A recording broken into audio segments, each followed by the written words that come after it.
What's up, YouTube? This is Too Raw for TV.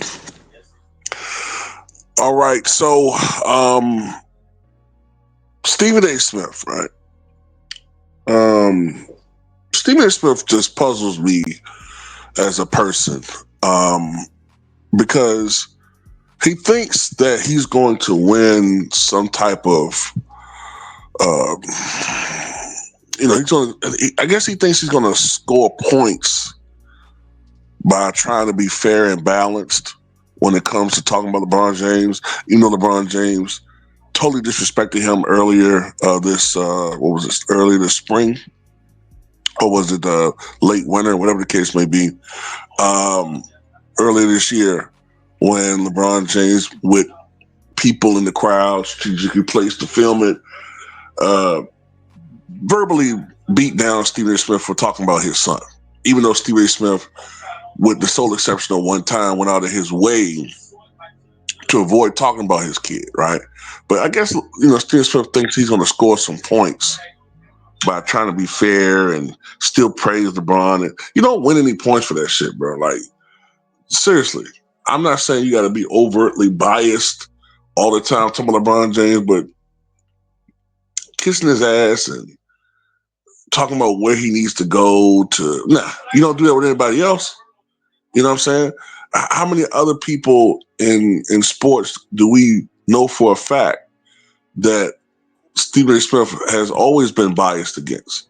Well, he's talking about Kyrie Irving, for example. You know what I'm saying? But anyway, Stephen A. Smith says that he thinks that LeBron should look to return to Cleveland to improve his chances of winning an NBA title, right? Now, this is him saying this a month ago. He said this once again recently, but this is him saying this, I think, about a month ago. But getting specifically to LeBron, why don't you just come back to Cleveland to end your career? If LeBron James came back to Cleveland, you the favorites to come out of the East. He'd have a better, let me say, this cannot be disputed. He'd have a better chance of winning the championship in Cleveland than he would in LA. The road through the Western Conference is arduous, to say the least. In the Eastern Conference, New York's got a new coach, questions about their depth. Yeah. Damian Lillard is no longer in Milwaukee. He's back in Portland. Boston. So what help do you have with Giannis? Jason Tatum is out for the year with an Achilles tear. Okay? We saw what happened with Cleveland last year. Indiana was in the finals. Halliburton's out for the year. Turner's the Milwaukee Buck now. Now, this is the thing, man. First of all, he steals talking points from people on social media like me.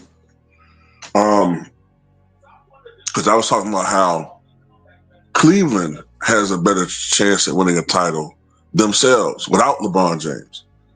You don't need a LeBron James at this point if you're Cleveland. Yes, you did get upset by the Pacers, but the Pacers were on a special run, the likes of which we had never seen really before in the history of this league. I mean, considering the expectations that people had about the Pacers going into the playoffs, they literally came within a quarter of winning an NBA championship, at least a half of winning an NBA championship. So, as he did mention, Miles Turner is now a Buck. Tyrese Halliburton is out for the year. Dame Lillard is no longer with the Bucks, although, to be honest with you, even with Dame Lillard, I don't think the Bucks were championship contenders. The Celtics have been dismantled. There's various other teams that are dealing with injuries going into in the Eastern Conference going into the season. So if you're the Cavaliers, you gotta like your chances. Okay, so you don't need a LeBron James. Secondly, financially, how does this work? How does that work? Do the Lakers buy him out? And then you sign a minimum contract if you're LeBron James with the Cavaliers, because the Cavaliers are on their second apron. They can't afford a $53 million contract. And why would you buy up and pick up a $53 million contract for a player that's 40 going on 41? Makes no sense. And I'm tired of people in the media keep trying to give LeBron James an assist as far as winning titles. Why? Why does he keep getting all these multitude of chances? Didn't he take his ass to LA to try to bring glory back to that franchise? Why is it that he always comes before the franchise? He always comes before the franchise. It's ridiculous. It's ridiculous at this point. Because he's underperformed with the Lakers. And nobody wants to fucking call that out. That he's underperformed. He did. Okay? With all the fucking help he's had.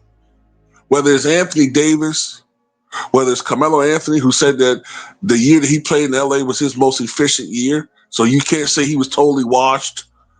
Whether it's Russell Westbrook, whether it's Luka Doncic, whether it's D'Lo, whether it's Rajon Rondo, whether it's Dwight Howard, all these players, whether it's DeAndre Ayton now, whether it was what's his name, Andre Drummond, all these goddamn players this dude's played with in LA, and every year we hear the same fucking thing, that he needs more help. Now, because he's underperformed, winning just one bubble title, right? Missed the playoffs a couple of years, knocked out in the first round like 3 years. Now you're trying to get him out to go to another team, which would be what? His fourth super team? Because I do kind of consider 2020 to be a super team for him. Because when you think about it, it was him, Anthony Davis, Rajon Rondo, right? Kind of like near the end of his prime.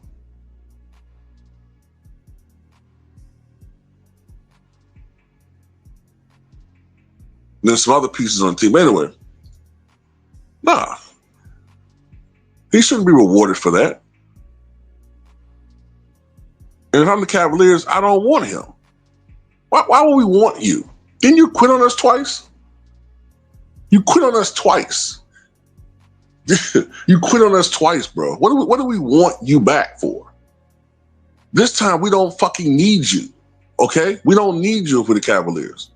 The first time they acquired you in 2003, you were the savior. You quit on them after 7 years, okay? You come back when you thought that the Miami Heat was getting a little bit long in the tooth.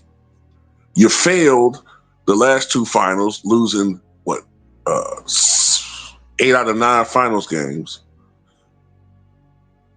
Then you leave again after you pad your stats in that last finals.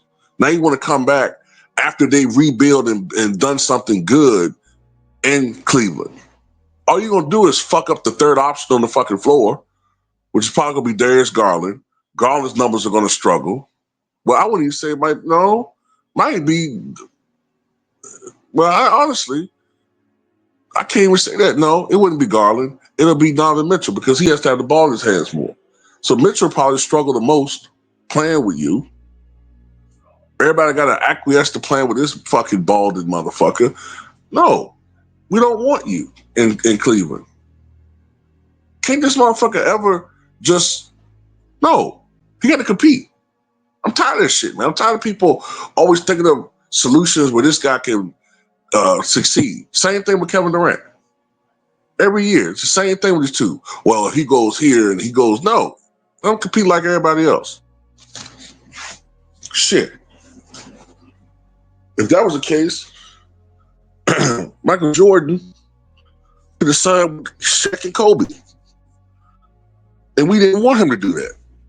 You know how many championships Mike could have had if he had signed with the Lakers on a minimum deal just to sit on the bench or come off the bench? Man, that team would have never lost.